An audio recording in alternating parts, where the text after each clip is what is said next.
Okay, math. So, math.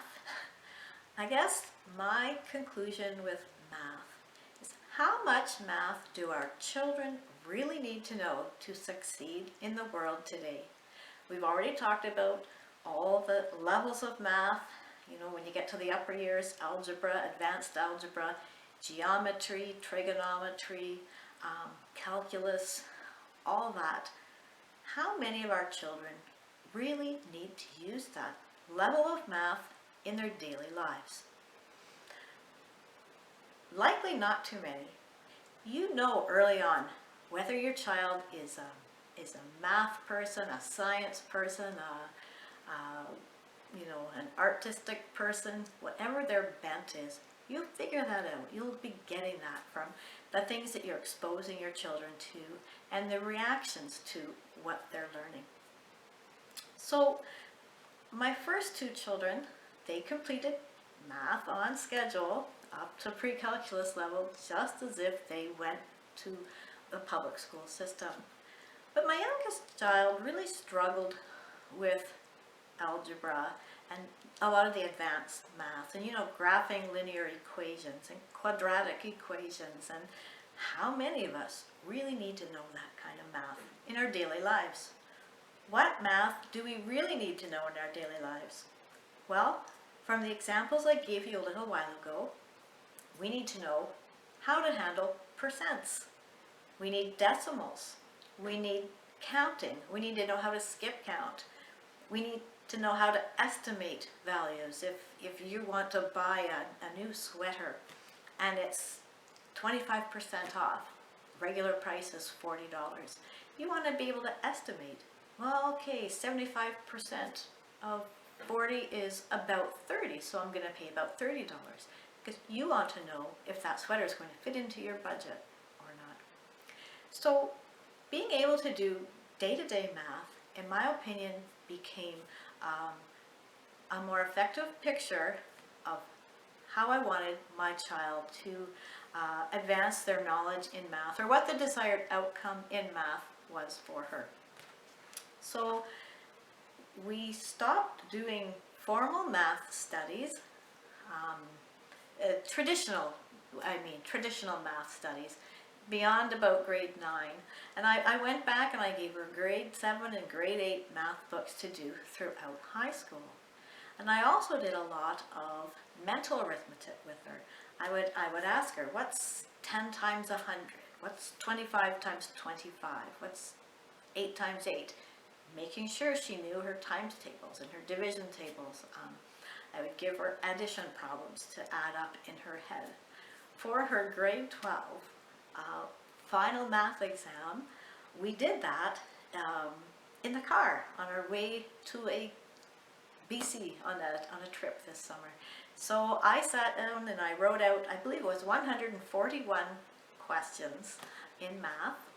And then when I was finished, I gave it to her in the car, and she worked on it and gave it back to me, and I marked it, and I used that for her final grade 12, or towards her final grade 12 math mark.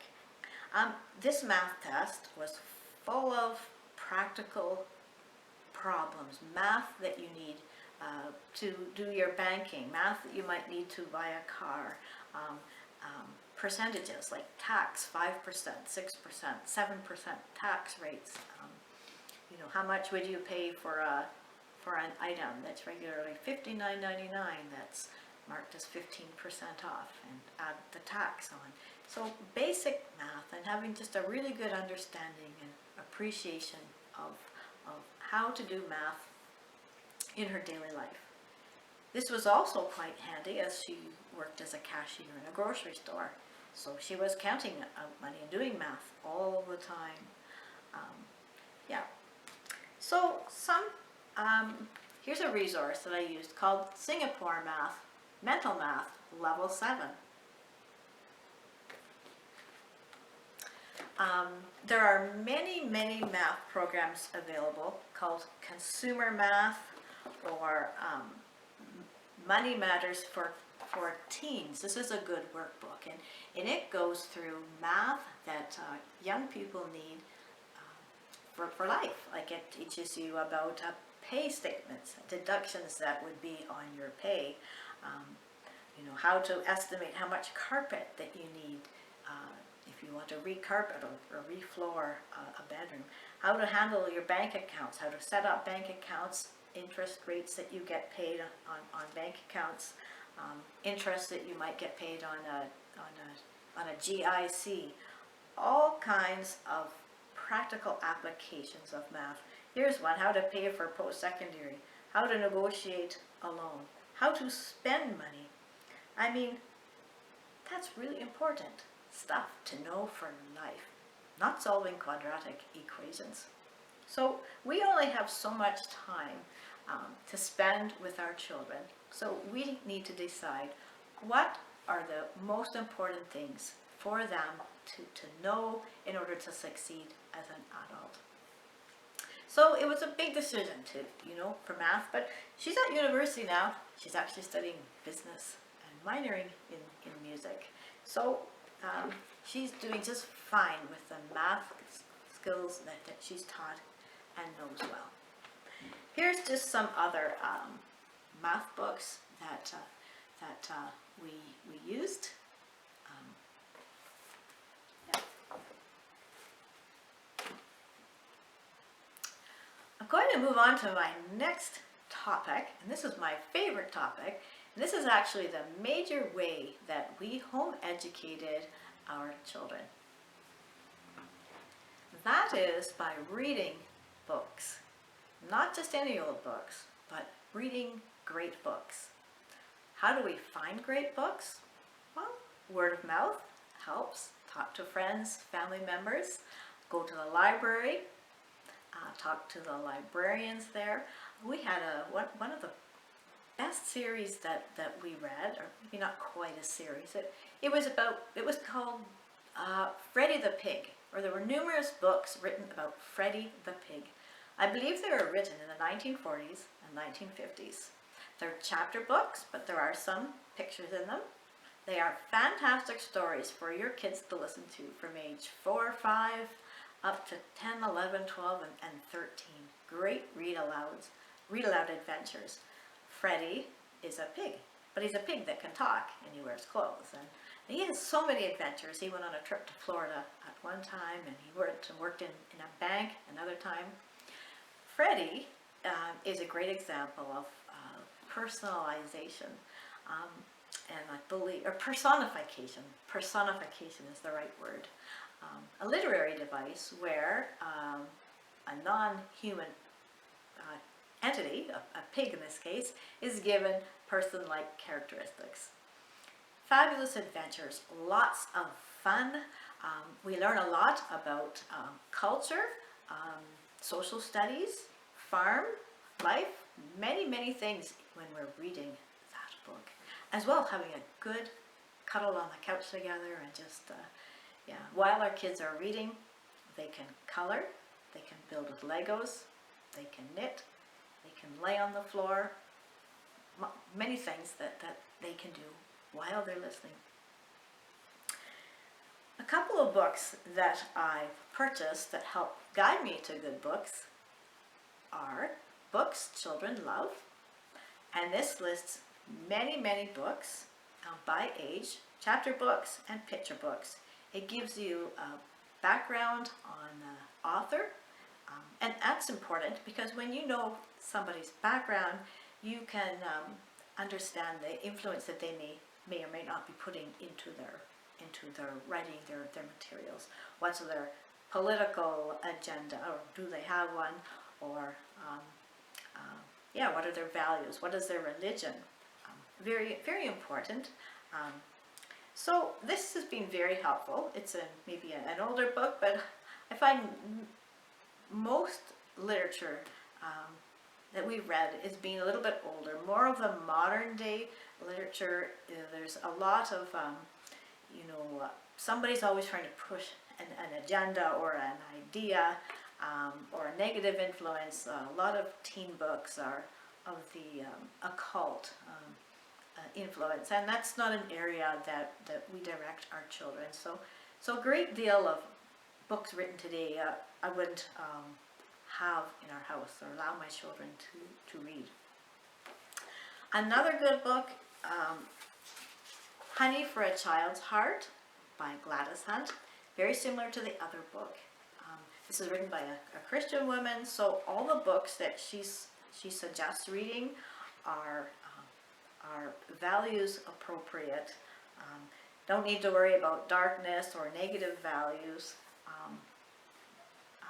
in the materials. One suggestion years ago was for a parent to pre-read any book before they let their child read it. That is a great idea. The problem is when you have voracious readers, you just can't possibly read every book before your child reads it. One of my children had a job at the public library as a teenager. She was the first teenager they ever hired. And the reason they hired her is because they knew her well. She had spent so much time there. And she was an outstanding employee. One day she came home from work and told me that she looked at her record behind the scenes on the computer and determined that in 8 or 9 years she had checked out 3,000 books from the library. 3,000 books. Can you imagine? Do you believe it? Yeah. She was home. She had the time. She read. She loved to read. For my children, the majority of their education came from reading good books. I've showed you many examples of curriculum. We've used lots and we've used little. Some we bought it and just used small parts of it. Some I bought and never used at all. Much of it I have sold. But we've had time in the mornings, time during the day. Often at meal times you would find all of us sitting at the table reading, not talking to each other. We all have our heads buried in good books. Reading before bed was just something that we spent many, many hours doing.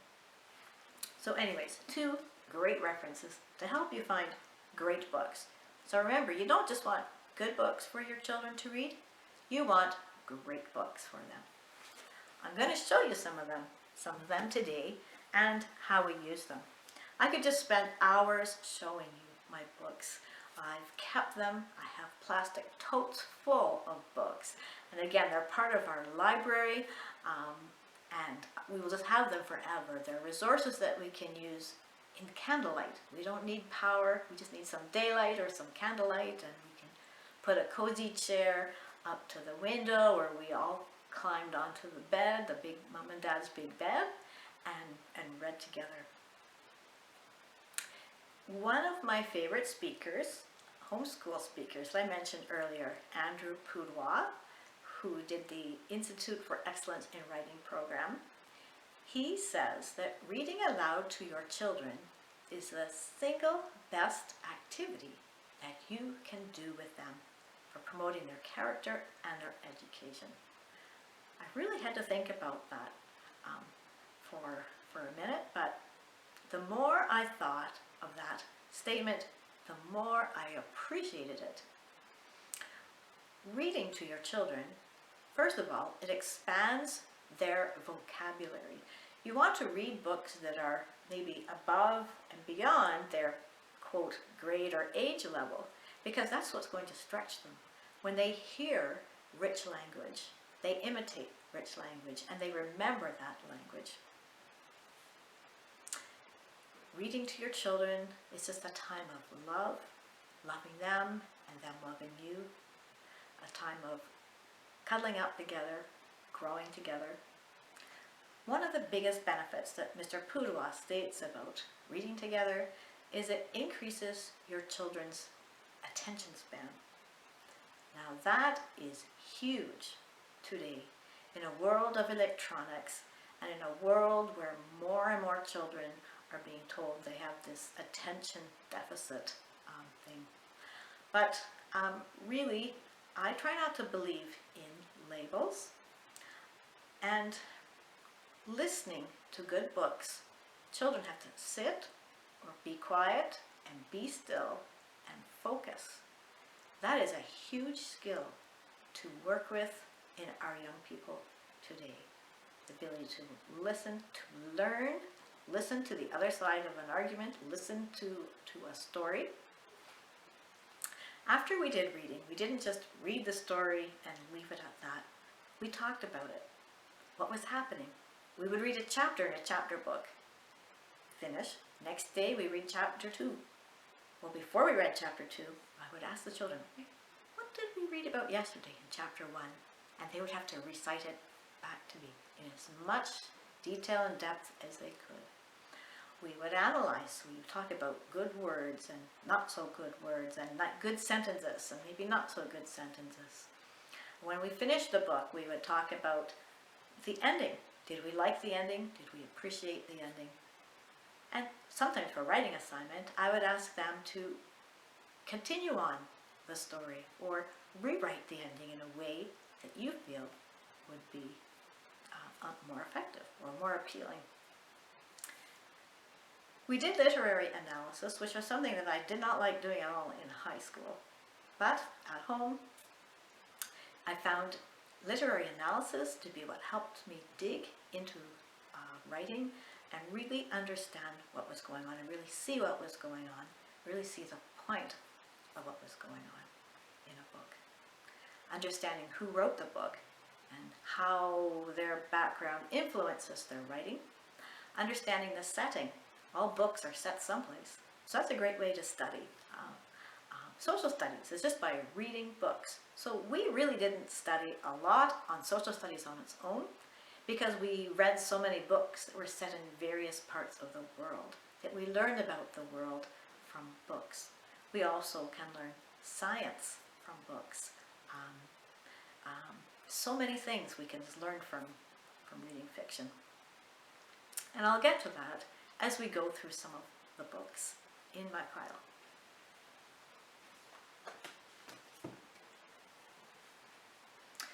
Well, you've probably all heard of this book, Green Eggs and Ham by Dr. Seuss. Just a fantastic, fun, early reading book for our children. Simple words, fun words, great pictures. Oh, I should mention, art is something else that we study and talk about. Myself, I'm not much of an artist, but I appreciate looking at good art and talking about the pictures in books as we read them, the colors and the style, and what we like about the artwork, and maybe copying the artwork. Copying is a great way to learn. It's an old-fashioned way of learning, but if we can copy ideas and copy writing and see something on paper and then put it down on paper ourselves and internalize it, we can use that to develop our own creativity in the future.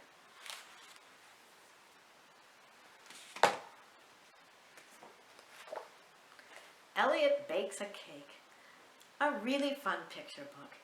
You know great books when they're books that kids want to hear over and over and over again. There's a few books in the Elliot series, and once I've read some books so many times, I actually have memorized them. Well, I didn't bring, but one of my favorites was Gillian Jiggs. Jillian, Jiggs, it looks like your room has been lived in by pigs. There's about 5 books in that series, Canadian written. Fantastic. Fantastic book. Fun to read, fun to read together, fun for the children, and I think I had all 5 of them memorized at one point in time. Here's a book called Zeebo and the Dirty Planet. Not a book that you're going to find too many places. I actually found this, I believe, in Newfoundland when I was on vacation at a small shop. I picked it up. Well, that's interesting. The art is terrific. It's, I believe they call it plasticine art. It's very interesting. And this book was not only fun to read, but it had a message. It had a positive message. You can probably figure that out from the title. Moving on with my pile of books, I should mention a curriculum called Come Sit By Me. Unfortunately, I don't still have it, but Come Sit By Me was written by a Canadian woman. I believe there's a volume 1 and a volume 2. It's a unit studies book for young children, probably starting at age 3 to 7, 8, using great Canadian picture books. 20 picture books in each volume. And she was just awesome. She just goes through the book, has you read the book each day with your children, and pulls out a different activity from the book each day. If I can remember rightly, the Franklin the Turtle books. Everybody's heard Franklin the Turtle books. Fantastic books. We had every one, and I still have them put away somewhere. But Franklin Rides a Bike was one, and Franklin always had an adventure. One day he was learning how to ride a bike, and what she pulled out of that was the bicycle, and she had us draw a picture of a bicycle and label the parts of a bicycle. So this was kind of like a science or mechanics lesson that she pulled out of a picture book. But that was just really interesting, and a great way to learn. So come sit by me. Selena and the Bear Paw Quilt. This is a Canadian book. Again, beautiful art, beautiful story. I believe it's from the Come Sit By Me unit study book that we had. But Selena was a little girl whose family moved from the U.S. during the time of I think it was around the War of 1812. And they moved from the U.S. and they moved to Southern Ontario. So not only did we have a fun story, but we learned about sewing and quilting. It's a heartwarming story, and we learned history. We learned about the War of 1812. So there are so many things you can learn from reading great books. I think it's important to teach our children that life isn't divided up into compartments like science and math and history and geography and social. Life is just life, comprised of all of these things and many things. The Velveteen Rabbit, that's a classic story, an old story, a really fun story. Tiger's New Cowboy Boots. This is just a fantastic story, fantastic artwork. Story of a little boy who grows up on a farm, and well, just like it says, he got some new boots. He wanted some special new boots like all the cowboys wore, but they were a lot of money. But one day his parents bought them for him. And then he went out and helped with the horses and the cows, riding the horses, moving the cows from pasture to pasture. And his poor new boots didn't look so brand new by the end of the day. Just a wonderful story, just beautiful pictures, and learning about another beautiful part of our country. Oh. Lost in the Store. This was the favorite book of one of my children, one that I memorized. Very small, but very, very fun. Bones. Well, another book I think I had memorized. One of my children was just really interested in bones. It tells you how many bones are in the body, and it tells you what bones do, and it's the adventure of some children. And yeah, it tells you what animals have bones in them too, and what bones do. So much to learn. Anatomy. Yeah. I had one of my children who didn't really like using curriculum for her science, but she loved science. She had particular topics that she liked. She loved learning about the weather, volcanoes, earthquakes, and sea creatures. And those, she would go to the library and come home with all kinds of books on those topics. But fossils, she was not interested in. But when a child is interested, they will go far and they will go deep. They will love to learn and they will learn a lot. Here's a beautiful version of the story of Rapunzel that we read together. Another book that you likely haven't heard of, Emma and the Silk Train. I learned so much about our country from the beautiful picture books that we found using the Come Sit By Me program. This is a story about silk, and it talks about the silkworms that make silk in China.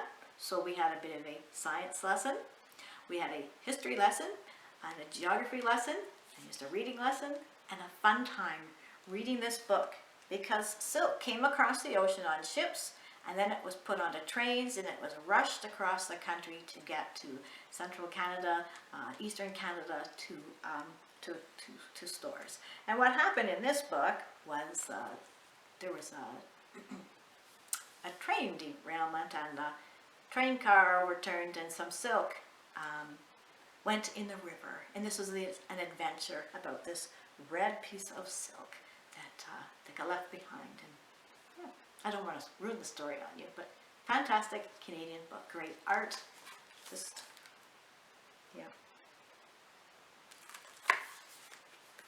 I could talk for days about all my favorite books. Here's another one of my favorites called Brewster Rooster. And again, what are we going to learn here? We're going to learn about farm life. Personification, well, Brewster, he's the name of the rooster, and you know, he has a voice, and he has feelings, and yeah, so just a terrific, terrific book, Brewster Rooster. Caps for sale, caps for sale. I could read to you all day too. And here's a great story of a little boy who couldn't sit still.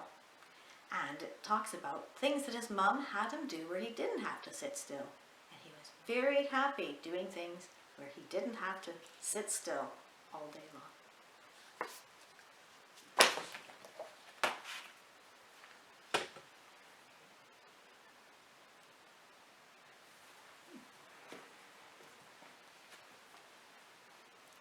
I'm going to move on now to some chapter books. Some chapter books that are some of our very favorite books. Here's a series of biography books. This particular one is on Benjamin Franklin. But it's an excellent series. And just by reading this book, we covered so many topics. And children of multiple ages can listen. It's not like this book is just for 8-year-olds or 10-year-olds, but 4-year-olds will benefit by listening to this book as you're reading it maybe to their 9, 10, 11, 12-year-old siblings. As an adult, I enjoyed and I learned from reading this book. And there's a whole series of childhood of famous Americans, and it just lists many on the back, but they're well written. They're books that are going to promote good values and good education, no agenda. So your children can just relax and read, learn, and enjoy. Some other great series. You've probably all heard of this one, Little House on the Prairie. Precious series. Precious, a priceless way to learn about life on the prairies in the 1800s, firsthand out of a little girl who lived on and grew up and moved around on the prairies. I probably have heard of the TV series. We had all of the seasons on DVD. This book was so precious. This was mine when I was a little girl. You can see how yellow the pages are. I've saved it and I've read them all to my children. These are now banned books in the U.S. at many schools. Simply because the author refers to a particular people group using a word that today would be considered derogatory, but at that time in history, that's the word that was used. I'm not saying it's right, but that's the way it was. One of my all-time favorite books is The Trumpet of the Swan by E.B. White. Also wrote Charlotte's Web, another terrific, terrific book, and Stuart Little. So much to learn in this book. Pretty well all topics are covered. Have a map handy if you read this book with your children. I believe it begins set in southern Saskatchewan on a marsh where this swan is born. Lewis was born without the ability to sing or to make a sound, or a trumpet sound is what swans make. We learned science, we learned a lot about swans by reading this book. Lewis's dad was sad because his son couldn't make that glorious sound that swans were born to make. So he set out to do his best to compensate for that. So he flew to Billings, Minnesota, I believe, and smashed the window of a music store and stole a trumpet and brought it back for his son to use.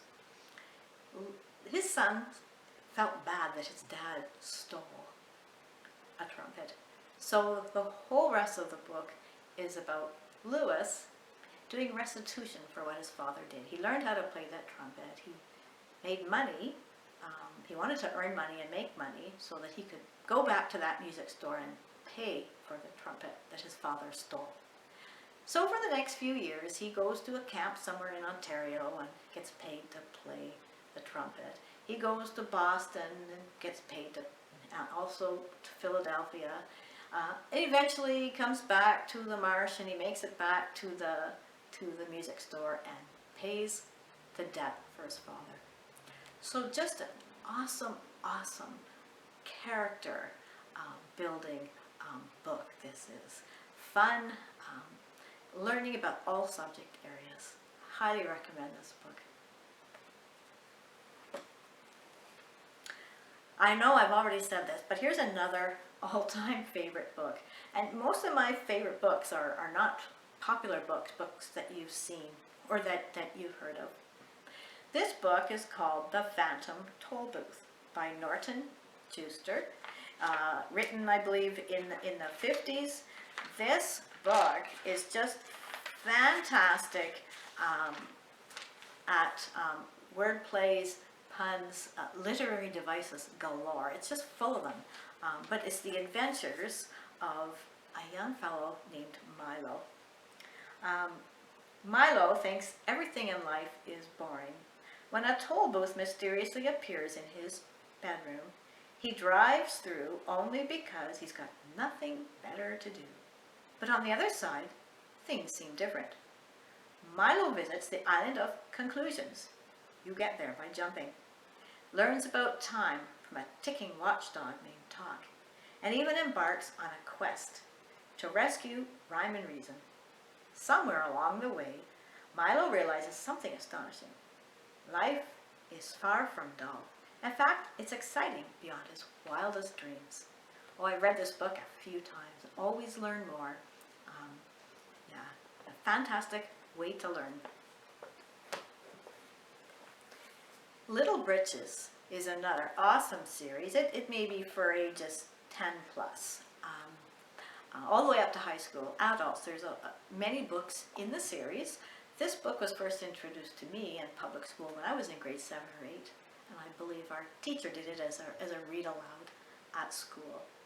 But it's about a little boy growing up in the U.S. in the late 1800s and into the early 1900s. His father was a miner and wasn't able to work in the mines anymore, so they moved out west, bought a farm and learned how to farm, and it's all about the adventures on the farm. So much to learn culturally, socially, fantastic exploration of values and character in this book and in most of the books that I've shown you. As I go through my pile of books, I'm gradually getting into materials that are geared more for, ages 12, 13 up, and materials that can be used through high school. I talked earlier about the science program that we used in the younger years, and here's just an example of one of the books for high school ages, Exploring Creation with General Science. Very large book. It's laid out with 16 modules in the book.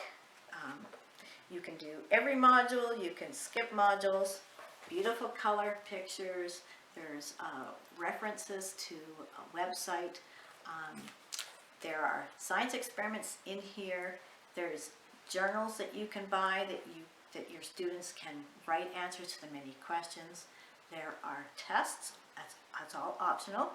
For the most part, our family used these books by just reading through, and we did some of the experiments, but you know, sometimes science experiments work and sometimes they don't work. I want to talk about The Mystery of History. This is a 4-volume set, and it covers history from creation, from the time that the world was created, through Adam, all through the years, and I believe it goes up to 1940s. It actually says on the back.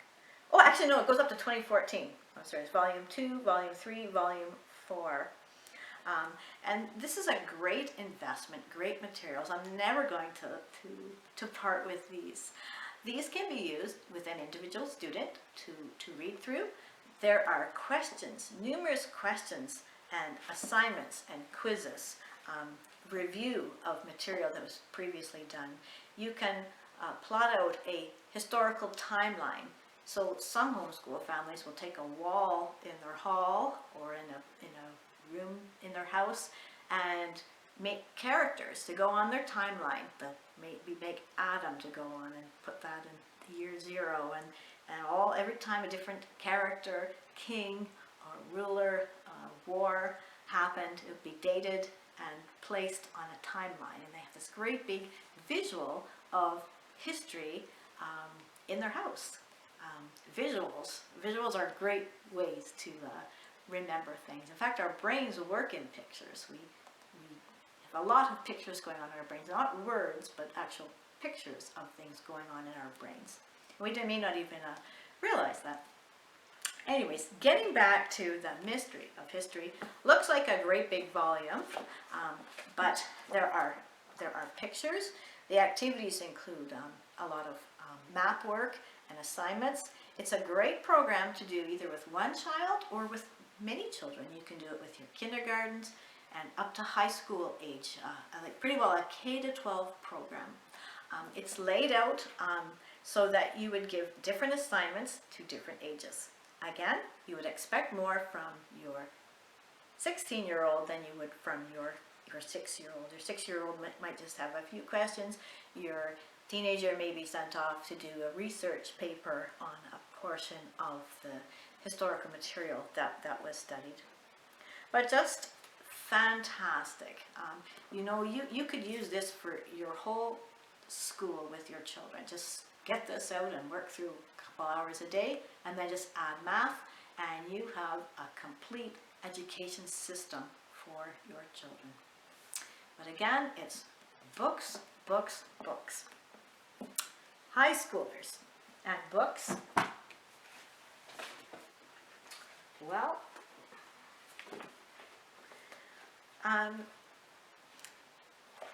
it's always important to, asking questions to our children is a great way to get them to think. We want thinkers. We want to develop thinkers. So there's a series called The Fallacy Detective. Well, there's only a couple books in the series. This was a really fun and really interesting book to work through with my teens. And this book teaches us how to argue well, how to think well, exercising your mind, listening to opposing viewpoints, and being able to discern what's the other person in an argument or debate is truly getting at. It talks about those who like to really avoid the questions, which would be politicians, making assumptions, statistical fallacies, when people quote information but really have their information wrong, propaganda, what is a propaganda? So just a really good, it's fun, it has questions, examples, pictures, terrific way to develop logic, understanding, and critical thinking in your young people.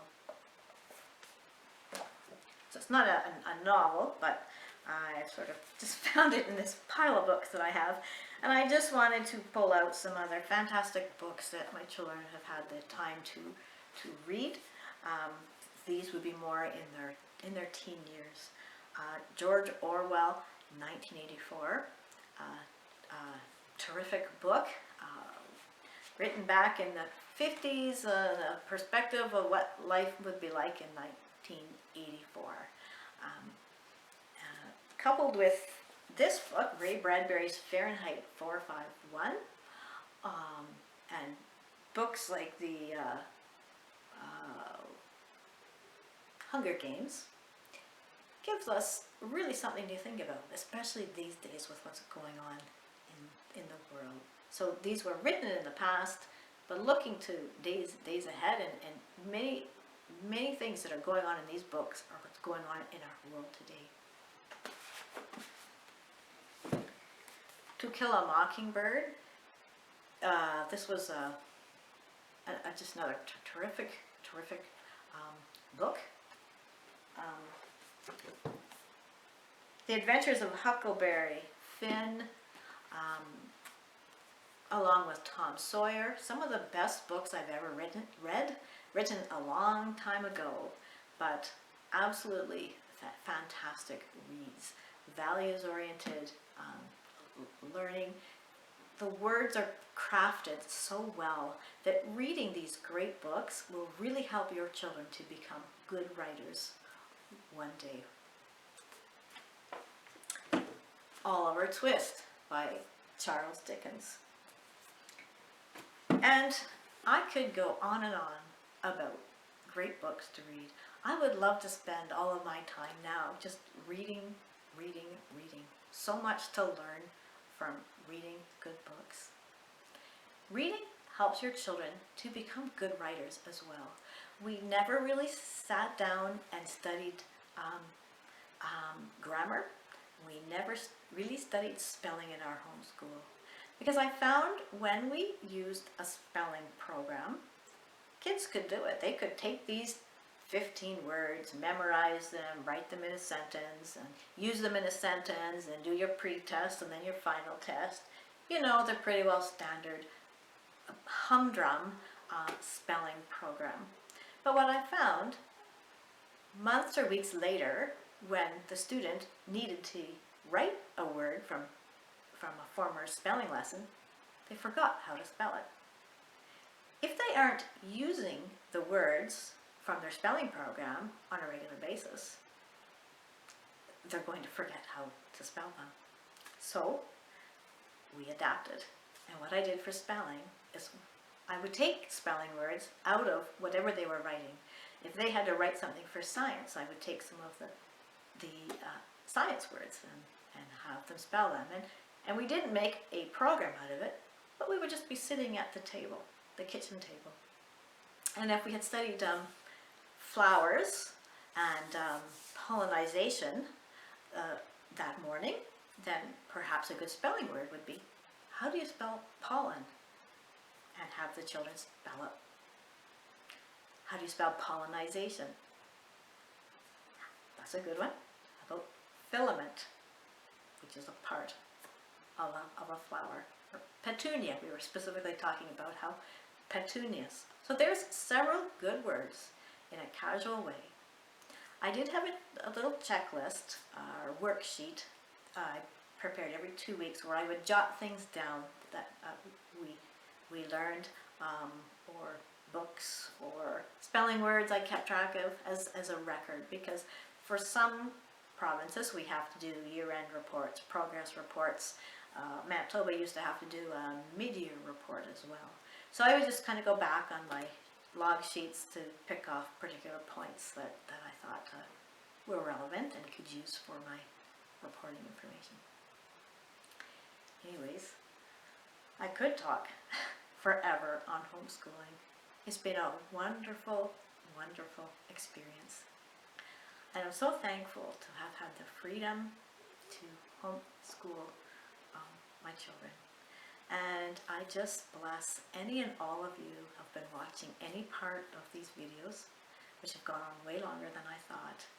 And if you have any questions, please write them down. I'll post an email address on the screen that you can contact me at if you have further questions. I have plenty of other information, plenty of things that I've written, and there's probably something in my bag of tricks that I could send to you to help you out. But anyways, I want you to know that you can, anyone can home educate their children. You don't have to, but you have the tools, you have the ability and the creativity, and you love your children and want the best for them. Thank you for watching.